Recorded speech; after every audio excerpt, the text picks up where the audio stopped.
رب اشرح لي صدري ويسر لي أمري واحلل عقدة من لساني يفقهوا قولي رضيت بالله ربا وبالإسلام دينا وبمحمد صلى الله عليه وسلم نبيا ورسولا الله أكبر الله أكبر الله أكبر لبيك لبيك لبيك يا رسول الله صلى الله عليه وسلم الحمد لله رب العالمين والصلاة والسلام على خاتم النبيين سيد الرسل وخاتم المعصومين وعلى آله وأصحابه أجمعين أما بعد فأعوذ بالله من الشيطان الرجيم بسم الله الرحمن الرحيم هو الذي أرسل رسوله بالهدى ودين الحق ليظهره على الدين كله ولو كره المشركون صدق الله العظيم وصدق رسوله النبي الكريم الأمين إن الله وملائكته يصلون على النبي يا أيها الذين آمنوا صلوا عليه وسلموا تسليما الصلاة والسلام عليك يا سيدي يا رسول الله وعلى آلك وأصحابك يا حبيب الله الصلاة والسلام عليك يا سيدي يا خاتم النبيين وعلى آلك وأصحابك يا سيدي يا خاتم المعصومين مولاي صل وسلم دائما أبدا على حبيبك خير الخلق كلهم الہی بحق بنی فاطمہ کہ بر قول ایماں کنی خاتمہ اگر دعوتم رد کنی بر قبول منو دستو دامان آل رسول صلی اللہ علیہ وسلم۔ اللہ تبارک و تعالی جل جلالہ و عم نوالہ و اتم برہانہ و عظم شانہ و جل ذکرہ و عز اسمہ کی حمد و ثنا اور حضور سرور کائنات مفخر موجودات زینت بزم کائنات دستگیر جہاں غم گسار زمان سید سروران حامی بے قسام قائد المرسلین خاتم النبیین خاتم المعصومین احمد مجتبیٰ جناب محمد مصطفیٰ صلی اللہ علیہ وآلہ وصحابہ وبارک وسلم کے دربار گہربار میں ہدیہ درود و سلام عرض کرنے کے بعد رب ذوالجلال کے فضل اور توفیق سے آج گجرات کی سرزمین پر جامعہ صدیقیہ رضویہ انوار القرآن میں قرآن مجید برہان رشید کے فیوز و برکات اور انوار و تجلیات کے زیر سایہ یہ محفل تشکر انعقاد پذیر ہے۔ محسن اہل سنت شیخ القراء حضرت قاری علی محمد جلالی صاحب قدس سر العزیز کے دو پوتوں نے قرآن مجید برہان رشید کا حفظ مکمل کیا، اس پر اظہار تشکر کے لیے اس حسین محفل کا انعقاد کیا جا رہا ہے، جس میں کثیر تعداد میں علماء کرام، حفاظ کرام اور ان کی فیملی کے ارکان موجود ہیں۔ میں اپنی طرف سے استاذ العلماء صاحبزادہ محمد طیب جلالی صاحب کو اور صاحبزادہ محمد زکریا جلالی صاحب کو ہدیہ تبریک پیش کرتا ہوں کہ صاحبزادہ محمد طیب جلالی صاحب کے لخت جگر حافظ محمد منیب الرحمن اور صاحبزادہ محمد زکریا جلالی صاحب کے لخت جگر حافظ محمد یحییٰ، ان دونوں نے اللہ کے فضل و کرم سے قرآن مجید برہان رشید کے حفظ کی عظیم دولت حاصل کی ہے۔ اللہ ان بچوں کو یہ عظیم دولت محفوظ رکھنے کی توفیق عطا فرمائے اور اسے پھر مزید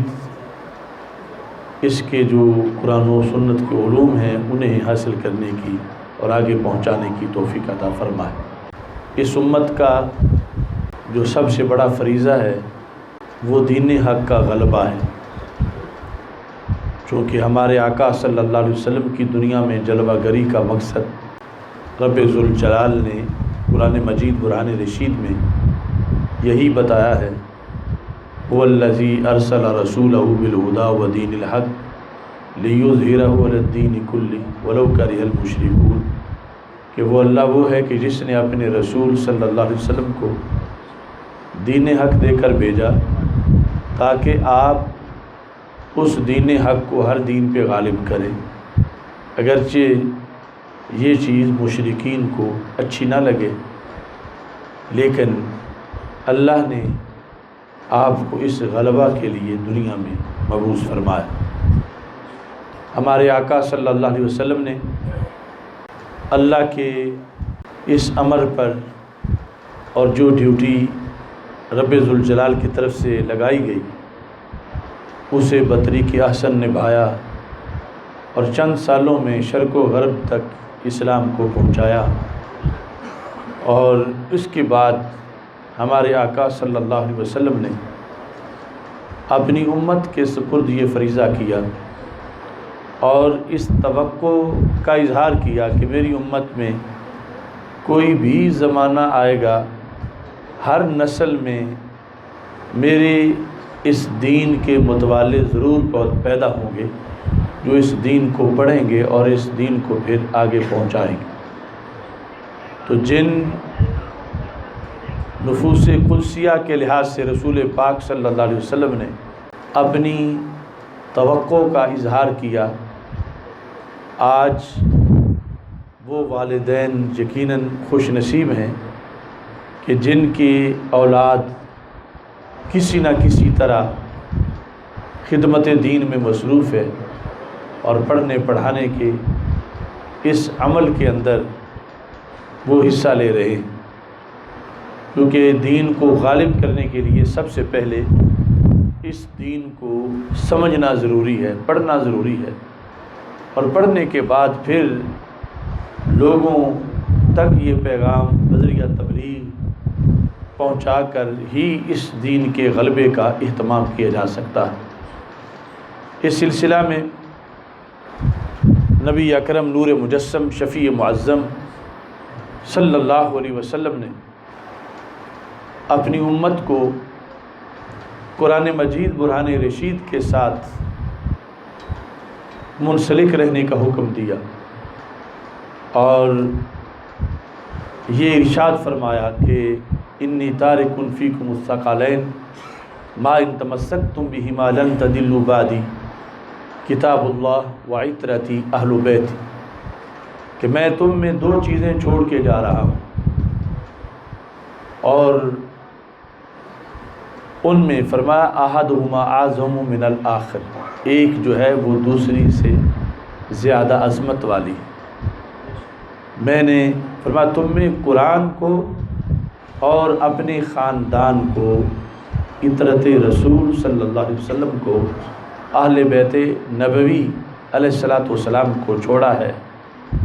اور دونوں کے ساتھ حسن سلوک کا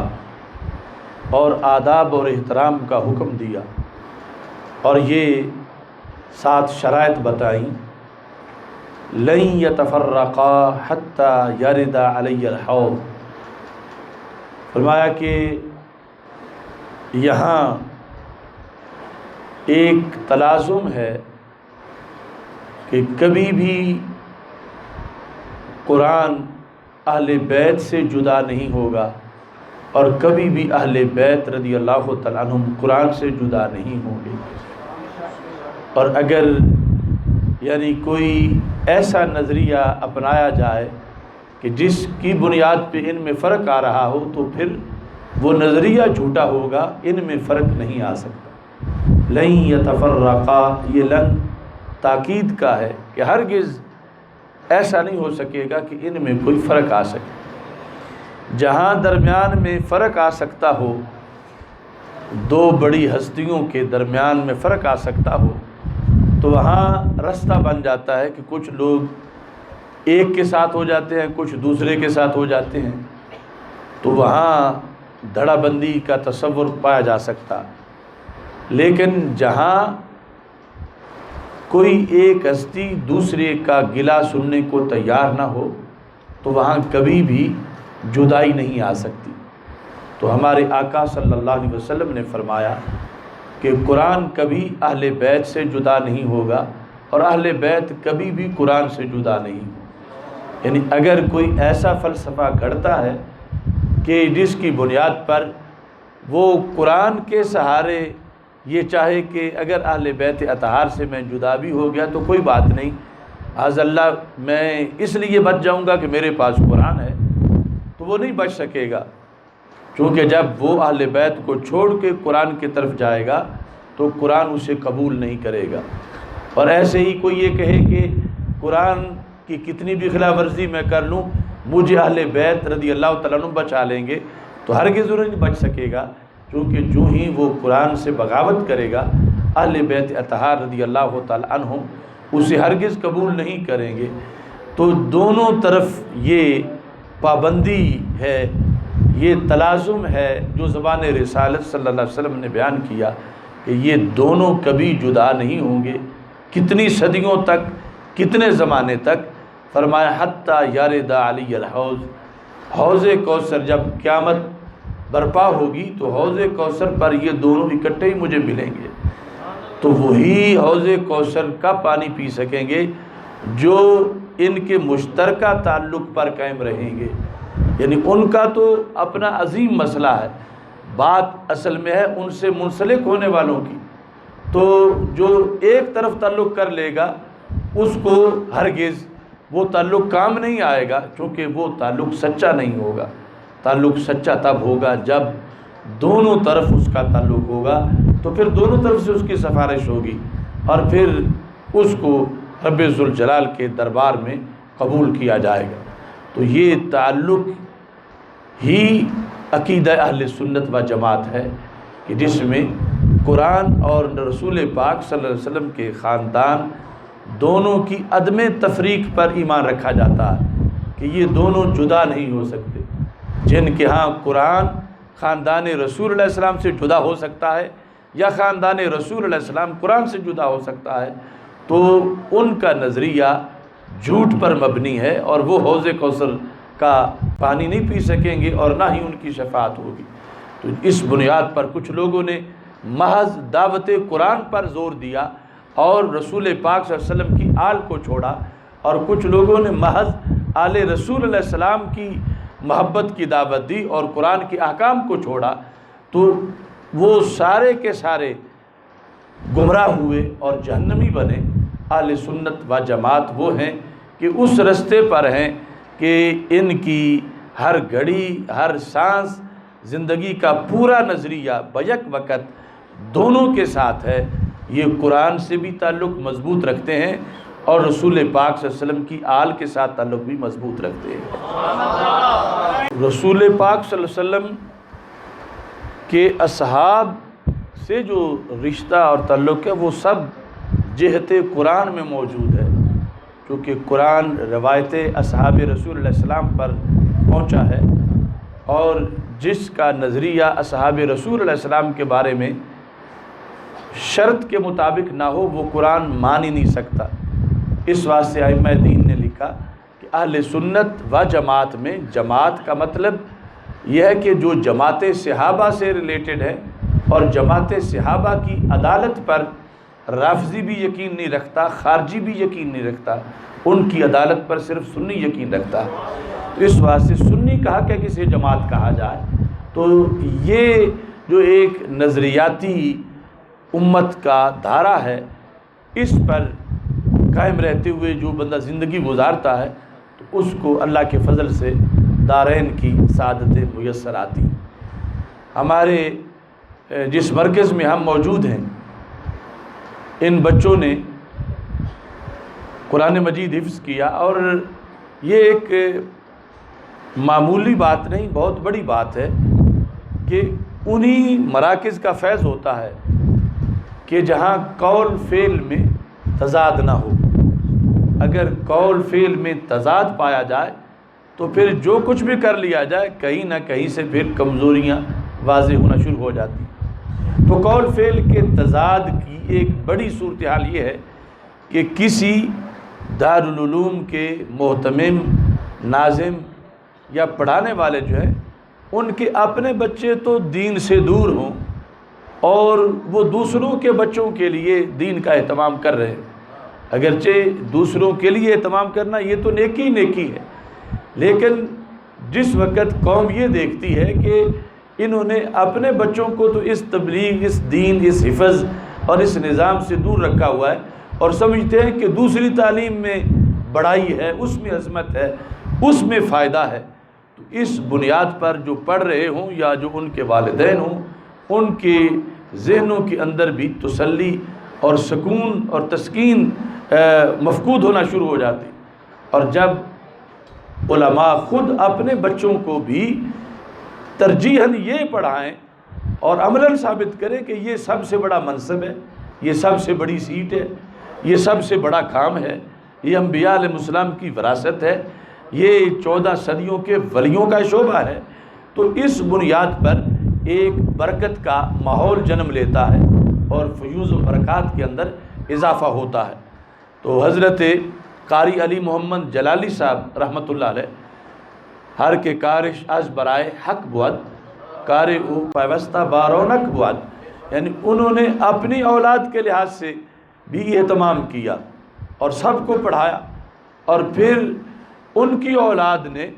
اپنے بچوں کو اس طرف لگا کر، اب یہ چھوٹے چھوٹے بچے ہیں کہ جنہوں نے پورا قرآن مجید مکمل کر لیا ہے، تو اس میں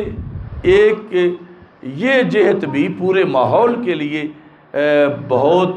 تاثیر والی ہے کہ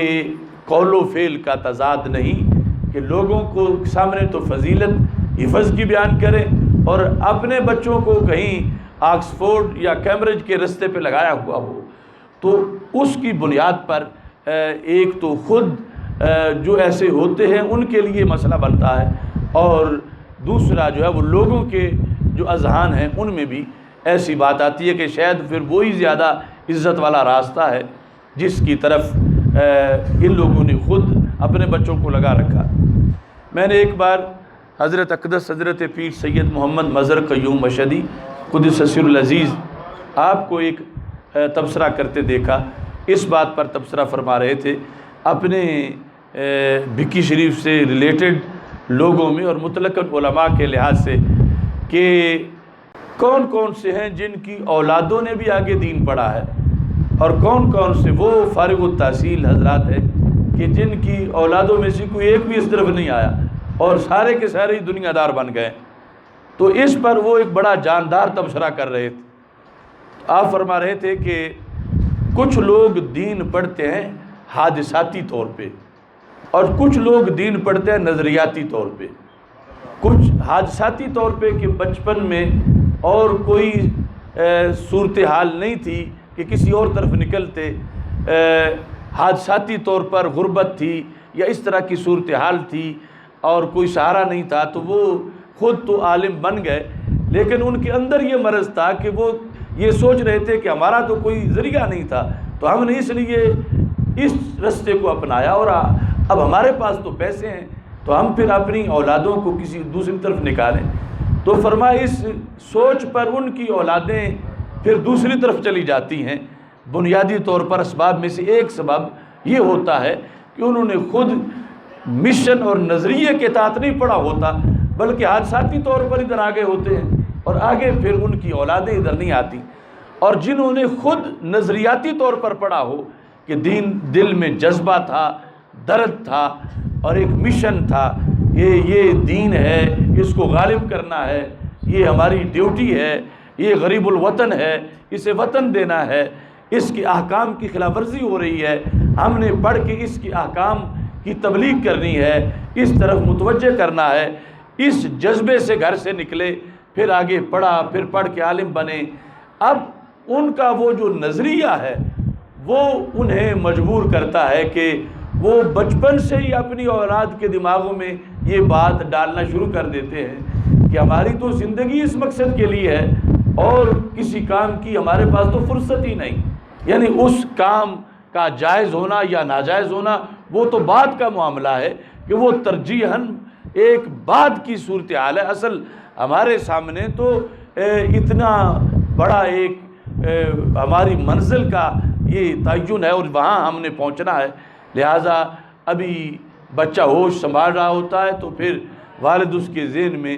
یہ بات ڈال چکے ہوتے ہیں کہ انہوں نے کون سا منصب اور کون سی منزل تک پہنچنا ہے اور وقت تھوڑا ہے اور فاصلہ زیادہ ہے اور اس پر محنت کرنی ہے۔ تو پھر وَمَن يَتَّقِ اللَّهَ يَجْعَل لَّهُ مَخْرَجًا وَيَرْزُقْهُ مِنْ حَيْثُ لَا يَحْتَسِبُ، جو اللہ سے ڈرتا ہے اللہ اس کے لیے رستہ بنا دیتا ہے۔ وَالَّذِينَ جَاهَدُوا فِينَا لَنَهْدِيَنَّهُمْ سُبُلَنَا، اللہ تعالیٰ فرماتا ہے جو ہمارے بارے میں کوشش کرتے ہیں تو ہم رستے ان کو خود ہی دکھا دیتے ہیں، یعنی ان کے لیے کوئی نہ کوئی سبب بن جاتا ہے۔ تو قاری علی محمد جلالی رحمۃ اللہ علیہ آپ نے نظریاتی طور پہ پڑھا اور اس نظریاتی طور پر پڑھنے کا یہ اثر سامنے نظر آ رہا ہے اور پھر اس کی وجہ سے یعنی برکت ہے پورے ماحول کے اندر، اور یہ ہم سب کے لیے ایک سبق ہے بالخصوص علماء کے لیے کہ ہم اپنی اولادوں کو پہلے، جب اس کام کی بڑی فضیلت ہے اس کی ہمیں کیوں ضرورت نہیں، ہماری اولادوں کو کیوں ضرورت نہیں، یہ جب اتنی بڑی سیٹ ہے تو اس کے لیے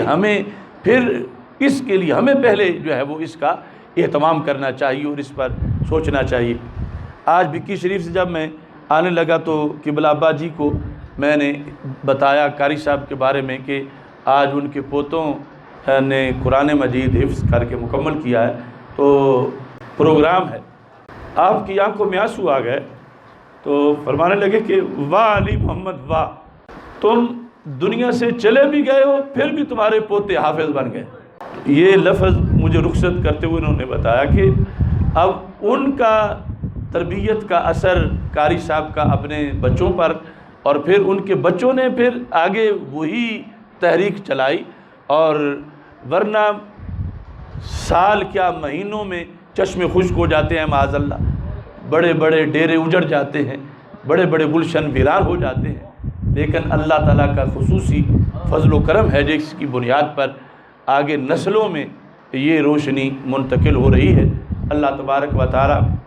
حضرت حافظ الحدیث رحمۃ اللہ علیہ کے فیضان کے جتنے بھی سرچشمے ہیں اللہ ان کو مزید ترقیاں عطا فرمائے، اور یہ سارا فیض ان کا ہے کہ ان سے منسلک ہونے پر یہ جتنے بھی بزرگ آج دنیا سے جا چکے ہیں اور حضرت حافظ الحدیث رحمۃ اللہ علیہ کے فیض یافتہ ہیں، یہ آپ کی تحریک سے متاثر ہو کر انہوں نے تن من دھن اس مشن کے لیے لگایا، اور پھر آگے یہ سلسلے شروع ہوئے۔ اے جلال دین و ملت، مظہر لطف و عطا، پیکر علم و امامت، ذات تیری مرحبا،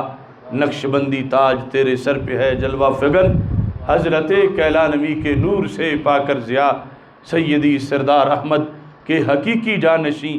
بولتے ہیں نطق سے تیرے امام احمد رضا، علم دیں تیرے نہ چھوڑا کوئی کریا و مقام، فیض سے تیرے ہیں جاری آج چشمے جا بجا۔ یہ وہی منظر ہے، وہی فیض ہے۔ اللہ تبارک و تعالی اس مرکز کو مزید عروج عطا فرمائے، قبلہ قاری صاحب کے مرکز پر کروڑوں رحمت نازل فرمائے، محمد طیب جلالی صاحب کو رب ذوالجلال شفائے کاملہ عاجلہ عطا فرمائے، ان سارے بھائیوں کو مزید برکتیں، مزید اتحاد عطا فرمائے، اور یہ نونہال جنہوں نے حفظ کیا رب ذوالجلال ان کو قرآن و سنت کی علوم کی تکمیل کی توفیق عطا فرمائے۔ وآخر دعوایا ان الحمد للہ رب العالمین۔